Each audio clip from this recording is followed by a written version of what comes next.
ህፃን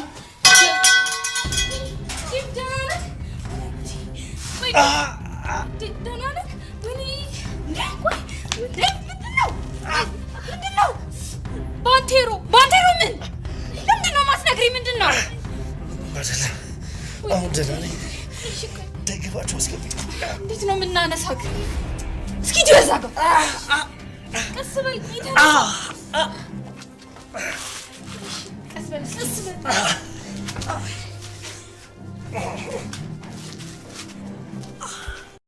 ሉሊትን አግብቷት የነበረው ሽማግሌ ወንድም አሁን ላይ ሉሊትን በከተማው እያፈላለጋት ይገኛል። ፎቶዋን በመያዝ አገሩን እያካለለው ይገኛል። እናም እንግዲህ እነ ሮዛ ሰፈርም መጥቷል። አሁን ላይ ሉሊት ትልቅ አደጋ ላይ ናት። እንግዲህ ዴቭ ከዛ ከሚያስጠላ ህይወት በሰርጓ ቀን ሰርቆ ይዟት ከጠፋ በኋላ በሮዛ እየተሰቃየች ያለችው ሉሊት ትንሿ ሙሽራ አሁን ላይ ጭራሽ ያ የሽማግሌው ባሏ ወንድም እሷን እያሳደዳት ይገኛል። እናም እንግዲህ እሷን ሲፈልግ ነበረ ሮዛን መንገድ ላይ ያገኛት። ከሮዛ ጋር ይጋጩና ፎቶ መሬት ላይ ይወድቃል።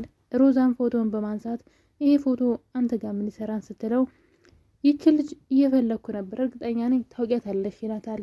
እሷም እንግዲህ እንደምታውቃት ነግረዋለች። ይሄ ማለት ከዚህ በኋላ ሉሊትን ምናልባትም ለዚህ ሰውዬ አሳልፈው ሊሰጧት ይችላሉ። ሮዛና የቀድሞ ባለቤቷ ባይንትዌር ተባብረው ሉሊትን አሳልፈው ሊሸጧት ይችላሉ ብዬ አስባለሁ። እና እንግዲህ በሀሳቡ የተስማማች ይመስለኛል ሮዛ። የሮዛና የባይንትዌር ሚስጥር አሁን ላይ አደባባይ እየወጣባቸው ይገኛል። ባይንትዌር ከቤት ከወጣ በኋላ መልሶ እንዲመለስ ሮዛ ትለምነውና ባለቤቷን እናም ወደ ቤት ይመለሳል። እሱም ይቅርታ ያደርግለትና ነገር ግን ሰውየው አሁንም ዴቭን ማጥፋት ይፈልጋል። ቤቱ የዴቭ ነው። እንግዲህ ነገሩ እንዲህ ነው። ሮዛ የባይንትዌር ሚስቱ ሆና ያለ ትዳሯን ሳትፈታ ነው በትዳር ላይ ትዳር የመሰረተችው። ቴዲ ደግሞ ይሄን ነገር በፍጹም አያውቅም ዴቭ ማለት ነው ነገሩን። እሷ እንግዲህ ወንድሜ ነው ብላ እዛ ቤት ያስገባቸው በዚህም ምክንያት ነው። ጥፋቱ የራሷ ስለሆነ ነው። እሱ ታስሮ ስለነበረ ለ7 አመት ታስሮ ከህይወቷ ሲወጣላት እሷና እናቷ በመመካከር ትዳር ከዴቭ ጋር ትመሰረታለች። በመሀል እንግዲህ 7 አመቱን ጨርሶ ከስር ሲመጣ እሷ ሌላ ትዳር በትዳሩ ላይ ትዳር ይዛ አገኛት። በእርግጥ እሱ ሲያሰቃያት የኖረ ሰው ስለሆነ አትወደውም ነበረ። አሁን ላይ ለሉሊት ትልቅ ፈተና ተጋርጦባታል። ሉሊት ያ ልታገባው የነበረ ሰውዬ ወይም ደግሞ በሰርጓ ቀን ዴቭ አስመልጦ በዚች በህፃነት እድሜሽ ይህንም ያክል ሽማግሌ አታገቢም ብሎ ዴቭ ሰርቆ ያችን ሙሽራ ይዟት የመጣው እንግዲህ ነገር ግን አሁን ላይ የዛ ሊያገባት የነበረው ሰውዬ ወንድም ሉሊትን እየፈለጋት ይገኛል። ፎቶዋን በመያዝ ከተማውን እየፈለገ እያሰሰ ይገኛል።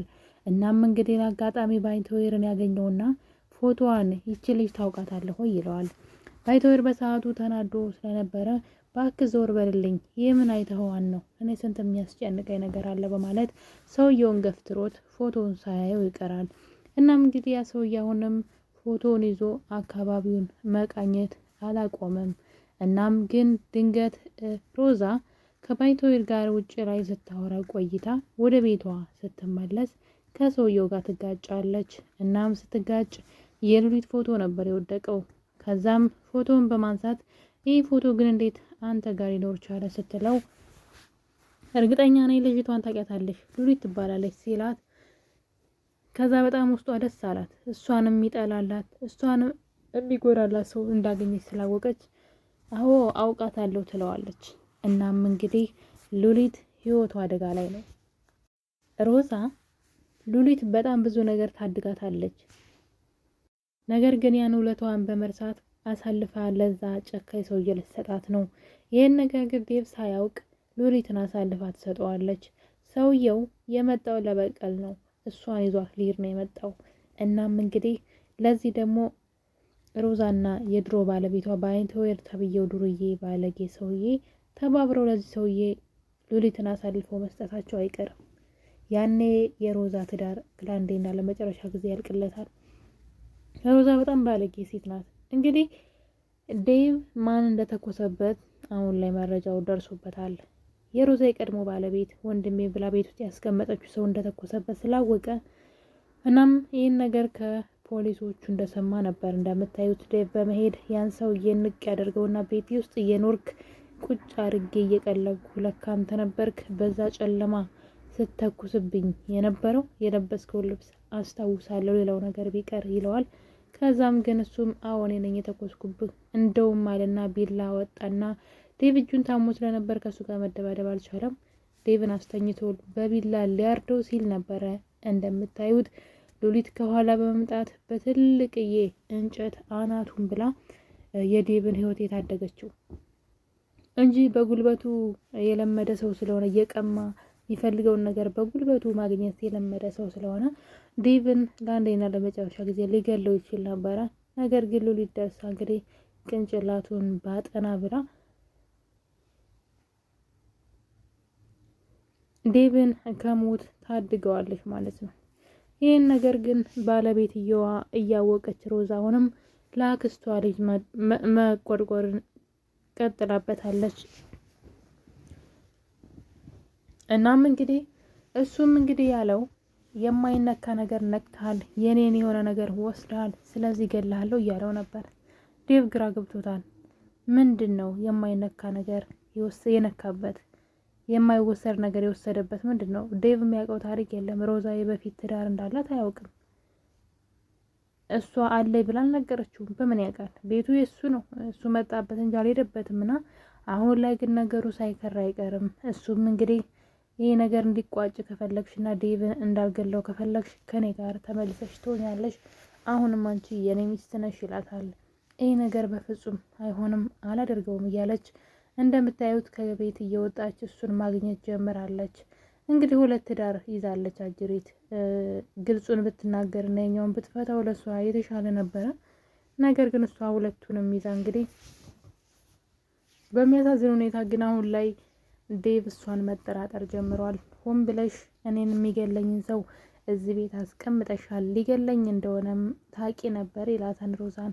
እሷ ግን እኔ እንዴት እንደሚገለህ እያወቅኩኝ አልነግርም፣ አንቺ ራሱ ተባባሪ ትመስይኛለሽ፣ ከዚህ በኋላ አልለቀውም፣ በጣም በብዙ ወንጀሎች ተጠርጥሮ ወደ ጦሮጦስ ይወርድልሻል እያላት ነበረ።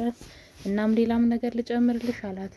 ከስደት ተመልሶ ተጠርዞ ነው የመጣው ብለሽ ያልሽው አክስትሽ ልጅ ከሀገር እንኳን ወጥቶ እንደማያውቅ በፖሊሶች ምርመራ ተደርሶበታል ሲላት በድንጋጤ ሮዛ ሆይ ሌላ ሀሳብ አስቢ በማለት በራሷ ሌላ ሀሳብ ታመጣለች።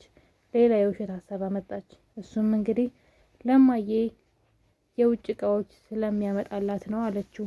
ነገር ግን ምናልባት ከሌላ ሰው እየተቀበለ ይሆናል ማለት ነው። እኛ ከውጭ ነው የመጣው ያልኩ ለማዬ የውጭ እቃዎችን እያመጣላት ስለሚልክላት ነበረ በማለት ነገሩን ሌላ ሳይዝ እንዲይዝ አድርገዋለች። እሱም እውነት መሰለውና እንደዛ ከሆነ በጣም ይቅርታ አላት። ምናልባት አንቺ ዋሽተሽኝ ከሆነ ብዬ ነው። እሺ ይቅርታ አላት። ጭራሹን ይህን ሁሉ ጥፋትና በደል ይዛ እሱ የሆነ ነገር ሆን ብላ ራሷ ባጣመመችው ወሬ እሱን እንደተሳሳተ በማስመሰል ይቅርታ እንዲጠይቃት ታደርጋለች። እናም እንግዲህ የዴቭ ፍቅር ሮዛን ምን ላይ እንደሚጥላት መጨረሻ ላይ ከዛ ሲያሰቃያት ከነበረው ከመጥፎ ባሏ እሱ ላይ ነው የሚጥላት። ምክንያቱም አሁን ላይ ለዴቭ አልተከላከለችለትም። ጭራሽ ከዛ ጋር በማበር የዴቭ ጥላት ሆናለች ማለት ይቻላል። ዴቭ እንግዲህ አንቀባሮ ነው የሚያኖራት። አይደለም ሊደበድባት ተውትና ቀና ብሎ እሷን በሙሉ አይኑ አያያትም። እሷ ናት እንደውም እሱን የምታንገበግበው የነበረችበትን በመርሳት ያኛው ባሏ ሲያሰቃያት ሲደበድባት ነው የኖረው። እሷ ግን ያንን በመርሳት የነበረችበትን አሁን ላይ ባይተወርን ማሰቃየት እሱ ሲያሰቃያት የነበረውን አሁን አዲሱ ባሏ ላይ ወይም ደግሞ ዴቭ ላይ ማድረግ ቀጥላበታለች። እኔ ግን እንደ ሀሳብ ለሷ ምክር ምመክራት ነገር ዴቭን ይቅርታ ጠይቃ እስካሁን ስላደረገችው ጥፋት። ምክንያቱም ለሱ ምንም ነገር አይገባውም። በጣም ጥሩ ሰው ነው፣ ሲበዛ መልካም ሰው ነውና ስላለፈ ታሪኳ ነግራው ይቅርታ እንዲያደርግላትና ይህ ሰውዬ ደግሞ በወንጀሉ ወደ እስር ቤት እንዲወረወር ብታደርግ መልካም ነው ብዬ እላለሁ። ነገር ግን እሷ የድሮ ባለቤቷ እንደሆነ እንዳይታወቅባት፣ በጣም ወንጀል ሲሰራ የኖረ ሰው እንደሆነ እንዳይታወቅባት የፖሊስ እጅ እንዲገባ አትፈልግም። ምክንያቱም ባይተዋር የፖሊስ እጅ ገባ ማለት ስለ ድሮ ማንነቱ በአሻራ ይወጣል። በጣም ብዙ ወንጀሎችን የሰራና ብዙ የወንጀል መዝገብ ያለበት ሰው እንደሆነና የእሷን ባል እንደሆነ ይፋ ይወጣባታል። ለዛም ነው እሱ እንዲታሰር ብዙ ጊዜ የማትፈልገው እና ግን አሁን ላይ ነገሩ እየከረረ መጥቷል። ባይተዋርም ዴቭን ገድየው አንቺን ሚስት ያደርጋለሁ እንዳልገለው ከፈለግሽ ከኔ ጋር ሁኚ እያለም እያስፈራራት ይገኛል። አሁን ላይ ደግሞ ሉሊት ሌላ ጣጣ መጥቶባታል። እንግዲህ ሉሊትን ተባብረው አሳልፈው እንደማይሰጧት ምን እርግጠኛ እንሆናለን? ዴቭ አሁን ላይ መጠበቅ አለበት እችን ልጅ። የኔ ተወዳጆች በሌላ በአዲስ ቪዲዮ እስከምንገናኝ ድረስ የዛሬውን ይመስል ነበረ። ባይ ባይ።